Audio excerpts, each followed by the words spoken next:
रोटी के प्रकार की कहानी। दोस्तों, माँ और बाप ईश्वर का दूसरा रूप होते हैं। जिनके माँ बाप जिंदा है वे दुनिया के सबसे अमीर और संपन्न लोग हैं। अगर आपके माता पिता आपसे खुश है तो समझो ईश्वर खुश है। जिस घर में माँ बाप की इज्जत नहीं होती है उस घर में बरकत नहीं होती है। दोस्तों, शायद यह कहानी सुन के आपकी आंखें भर जाए, क्योंकि इस कहानी में एक बाप की भगवान से फरियाद है। रामेश्वर ने पत्नी के स्वर्गवास हो जाने के बाद अपने दोस्तों के साथ सुबह शाम पार्क में टहलना और गप्पे मारना, पास के मंदिर में दर्शन करने को अपनी दिनचर्या बना लिया था। हालांकि घर में उन्हें किसी प्रकार की कोई परेशानी नहीं थी। सभी उनका बहुत ध्यान रखते थे, लेकिन आज सभी दोस्त चुपचाप बैठे थे। एक दोस्त को वृद्धाश्रम भेजने की बात से सभी दुखी थे। आप सब हमेशा मुझसे पूछते थे कि मैं भगवान से तीसरी रोटी क्यों मांगता हूँ। आज बतला देता हूँ। कमल ने पूछा, क्या बहू तुम्हें सिर्फ 3 रोटी ही देती है? बड़ी उत्सुकता से एक दोस्त ने पूछा। नहीं यार, ऐसी कोई बात नहीं है। बहू बहुत अच्छी है। असल में रोटी 4 प्रकार की होती है।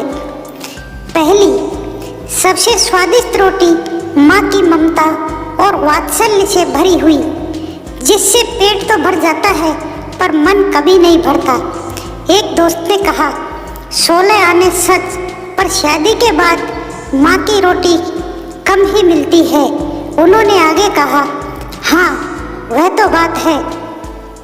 दूसरी रोटी पत्नी की होती है, जिसमें अपनापन और समर्पण भाव दोनों है, जिससे पेट और मन दोनों भर जाते हैं। क्या बात कही है यार, ऐसा तो हमने कभी सोचा ही नहीं। फिर तीसरी रोटी किसकी होती है? एक दोस्त ने सवाल किया।